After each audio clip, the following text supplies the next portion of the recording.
Hey, it's Josephine from the Pointe Shop. I'm at Pittsburgh Ballet Theatre today, and I'm with Hannah Carter, and she's going to show us her pointe shoe hacks. I see that you have Freeds here. Yes. What kind of pointe shoes do you wear? I wear the Heartmaker. With a 4.5 single X. And I have a 3/4 shank. Okay, so you get the wing blocks? Yes. So wing blocks are the type of Freeds that have a little bit more paste on the sides, so they're a little bit harder in the box. And then she gets it 3/4, so you have a lot of support in the front. Yeah. And then you have, ooh, this is very soft. Yeah, I before I put it on, I break down the back of it. Okay. And but never like down. Down low? Down low, because I like to feel like I'm being pulled upwards instead of Push going forward. over. Yeah. Absolutely. And this 3/4 shank seems very high to me. It's quite high. Yeah. If you decide to 3/4 shank your pointe shoes, then you have to decide where your arch breaks. So not everybody's 3/4 shank is going to be the same. So you want that to be broken right where your foot breaks, so that it gives you a little shelf for your heel to sit on top of. It definitely sits like right. Look at that foot though. So I have like a lot of flexibility in my arch. So yes. Yeah, I like it to pull me up. Yeah, so a lot of support in the front. The Heartmaker is also pretty broad. Yeah. So it gives you a nice big platform for you to balance on. It's a hard box. It is. I don't glue my shoes at all until like before I put them on.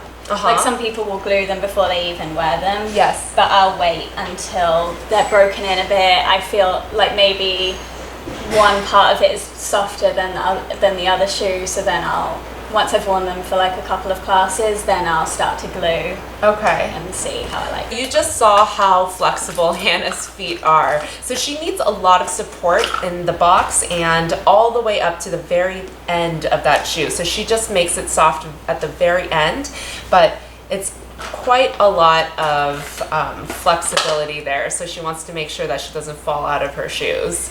One thing that you might find interesting is I never have a right and a left shoe. That's very interesting. Yeah.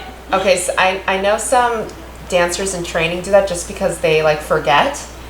But dancers, usually professional dancers, they have a left and right shoe at the very beginning. What they'll do is they'll just take a look at their shoes and then they'll try it on their feet, and whichever feels good to them, that's going to be their left and their right. And after a while, your shoe casts to your foot. So it kind of molds to your foot. But Hannah doesn't have a left or a right, which is crazy. Yeah. And I just switch them periodically. I don't even check. I actually really hate it when I can feel one side of the shoe breaking down more than the other. Yes. So then sometimes I will change them. Okay. Yeah, so you try to rotate so that it wears out evenly. Yeah. When you go on pointe, do you tend to go one way or another? Do you tend to bevel or wing? Probably towards my big toe, just because my toes are like more slanted. tapered. Yeah. But more than anything, I always I can go too far over, which is why I like the darning, because it almost feels like a barrier to stop me from pushing further over. So there's a lot of reasons why people darn. Most professional dancers darn their pointe shoes, especially if they have a Freed. One is for longevity purposes. Two, you get a little bit more friction. And the third reason is so that you have a little bit more edge towards the end. And that's why Hannah has this. She pushes forward too far. Obviously, her beautiful flexible feet, you can't stop that. So, well, you can actually with darning. So this is what she's doing. Yeah. You see what she's holding right now? That's a little piece of TheraBand. Yeah. So I've seen ballerinas do this. It just has a better grip. You just get really sweaty. Yes. And then they're so hard to push through. Exactly. That it really, when I found this is a great hack. It's a great hack. Yeah, I always forget to talk about this, but I see ballerinas do this all the time. I loop it and knot it at the end. Uh-huh. And I always start from the edge. This corner, yes. And I will feed it in. The first one's always the wonky one, because that's my setup. Uh-huh. And then I go back to this corner and I go a little bit further out this time. I loop it, it's very easy, and I loop it through, and I pull it.